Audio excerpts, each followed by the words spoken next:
Oi, eu sou a G e aqui nesse canal nós fazemos uns bate-papos de mesa de bar para a gente conversar sobre alguns assuntos e eu gosto de dizer aqui para gerar perguntas. Hoje nós vamos conversar um pouquinho sobre os pequenos vícios do dia a dia. Por quê? Porque geralmente quando nós falamos vício, a gente está se referindo àquelas pessoas que têm uma ligação muito forte com um determinado componente químico da qual ela não consegue se livrar sozinha. Então, por exemplo, as drogas mais pesadas, cocaína, crack, ou mesmo as drogas lícitas, como álcool, cigarro. E no caso do cigarro, acabou se tornando lei, porque a pessoa não consegue se livrar daquilo, então ela fumava em qualquer lugar, incomodava pessoas que não queriam. No caso do álcool, não virou lei, mas a gente tem que admitir que às vezes na mesma mesa do bar, quem não tem controle sobre isso, tem a brincadeirinha, né, do bêbado simpático, bêbado chorão, bêbado... tem a brincadeirinha das pessoas que perdem todo o controle. Mas sempre que nós falamos de vício, usando esse caso do álcool, que é socialmente mais aceito, porque o próprio cigarro está sendo mais julgado hoje, mas é socialmente aceito. É até estranho quando você fala que não bebe. Eu muitas vezes sento na mesa de bar, de restaurante com amigos, onde todos estão bebendo e eu estou bebendo água. Fique claro que não é uma questão de julgamento, não é porque eu os julgue, muito pelo contrário. Eu gosto de estar ali, eu acho extremamente interessante estar com eles ali, ver as reações deles, porque a verdade é que o álcool tira a inibição, ela altera o processo cognitivo, o álcool muda a percepção das pessoas. Eu gosto de observar isso, eu gosto de interagir com as pessoas desse modo. A não ser, claro, esses que chegam a um nível de bebedeira tal onde você não consegue sequer interagir, né? E aí é esse que a gente entende como vício.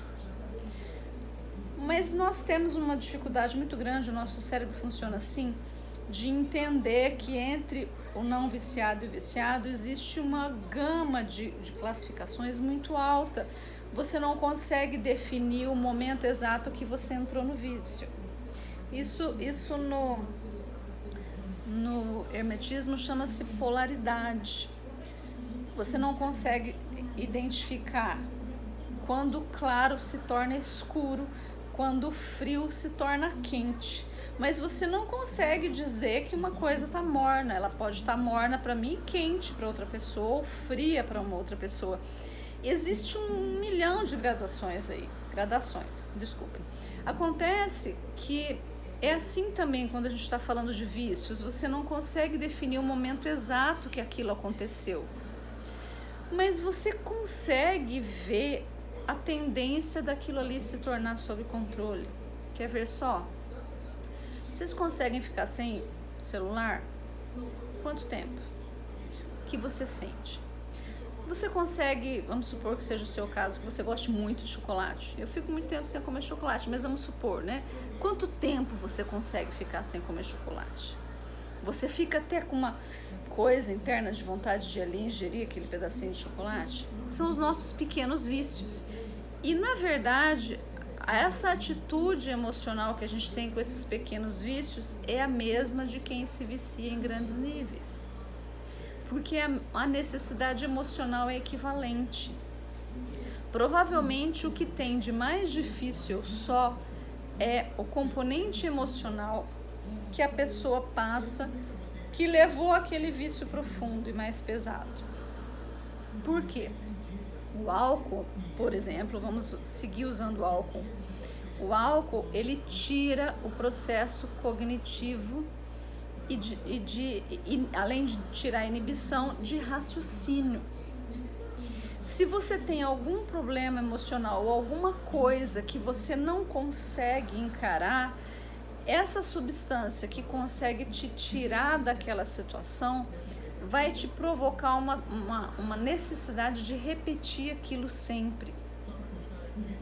Você consegue olhar no espelho para si mesmo, não precisa dizer mais para ninguém e dizer aquele seu pequeno vício, chocolate, por exemplo, O que é que aquilo te proporciona de prazer e, eventualmente, se você ficar sem aquilo por um tempo, você consegue olhar para si mesmo e perguntar o que é que está te incomodando, que faz com que um chocolatinho te desse tranquilidade?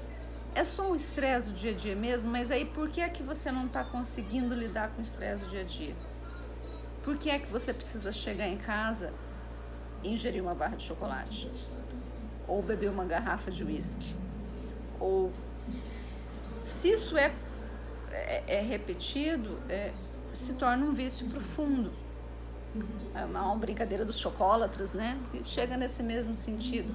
O que é que você passa que você precisa daquilo ali? Você pode se olhar no espelho, encarar e dizer? Tem uma definição, um exemplo que eu li há muitos anos num livro de Alexander Lowen.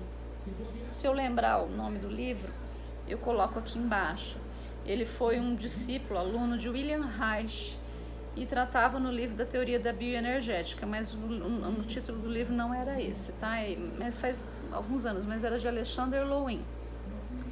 Ele usava o exemplo do cigarro para dizer o seguinte, porque o que a bioenergética fala? A bioenergética fala exatamente da somatização. Então, quando você somatiza um determinado problema, você passa isso até para a forma do teu corpo. Pessoas que extremamente ansiosas e que engolem agressões, elas tenderiam, por exemplo, a desenvolver o que chama-se de peito de pombo, por conta da projeção do pulmão que fica muito inflado e não libera o oxigênio. Nesse livro, Alexander Lowen usava o exemplo do cigarro, que muito comumente, não que isso seja em todos os casos, a pessoa viciada em cigarro era uma pessoa que não consegue, é uma pessoa que não conseguiria respirar a vida, sentir a vida em toda a sua plenitude. Então, que é muito comum perceber que as pessoas que fumam, que respiram profundamente durante a tragada, durante a aspiração do cigarro, não conseguem fazer o mesmo tipo de respiração no dia a dia se não for com o auxílio do cigarro. Elas não conseguem respirar, permitir que o oxigênio entre e depois que o gás carbônico saia, para restaurar a sua tranquilidade e reequilibrar o seu organismo em situações de estresse. Elas só conseguem fazer isso com a ajuda do cigarro nesses casos. Então, citando o exemplo de Alexander Lowen. Como eu disse, não que todos os casos você vai observar isso, mas que isso é muito comum, segundo o que ele dizia no livro. Então, é um exemplo. Você consegue perceber a sua relação com o chocolate? Porque o chocolate, ele tem componentes, eu estou dando o chocolate como exemplo, mas isso pode acontecer com doces, gorduras.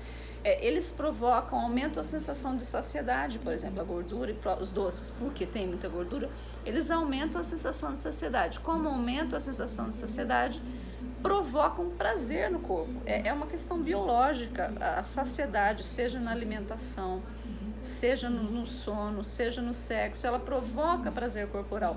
É um funcionamento biológico natural para que você atenda às necessidades do corpo. Agora, quando você precisa muito disso emocionalmente, você não consegue suprir com uma outra coisa, você tem que suprir com aquele determinado alimento sempre, alguma coisa, né, para que aquilo te compense. Você consegue saber o que é? Você consegue olhar no espelho e dizer, eu quero sim comer um chocolate ou tomar uma garrafa de vinho porque o meu dia foi terrível. Mas você está fazendo isso todos os dias? Por que é que você está, então, não fazendo alguma coisa para mudar a sua vida e o seu dia a dia? Você consegue pensar nisso?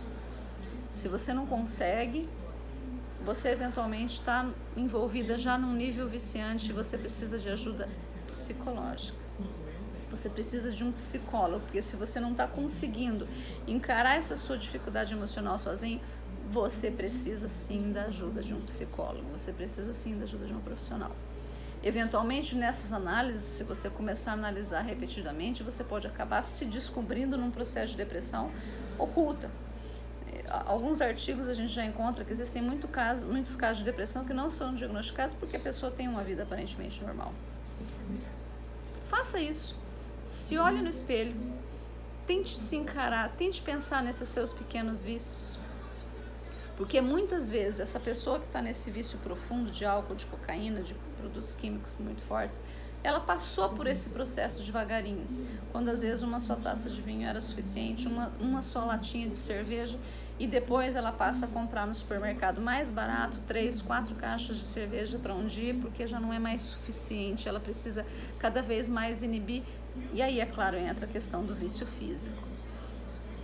A gente pode transformar em vício qualquer coisa. Eu conheci uma pessoa que terminou hospitalizada depois de ficar 6 horas dentro de uma academia.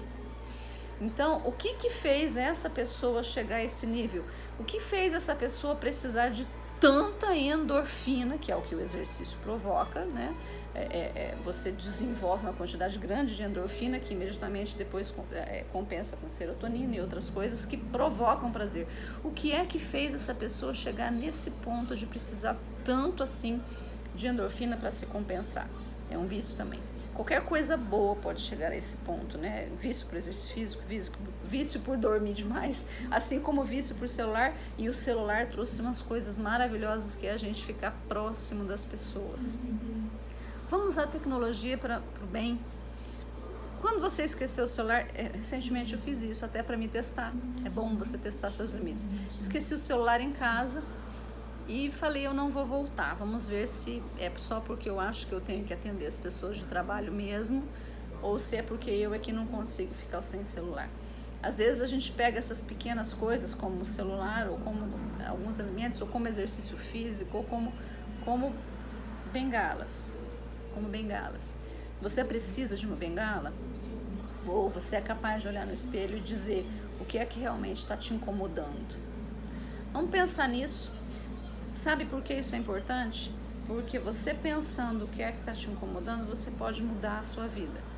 E você pensando também nesse componente emocional que te faz viciar nisso, você vai compreender as pessoas que estão envolvidas no vício físico e que não conseguem sair sozinhas, por isso que a gente tem clínicas de desintoxicação e etc.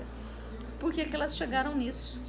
Você vai conseguir compreender e às vezes até entender e não julgar essas pessoas. É isso. Pensando na gente, pensando nos outros. Beijinho. Até a próxima.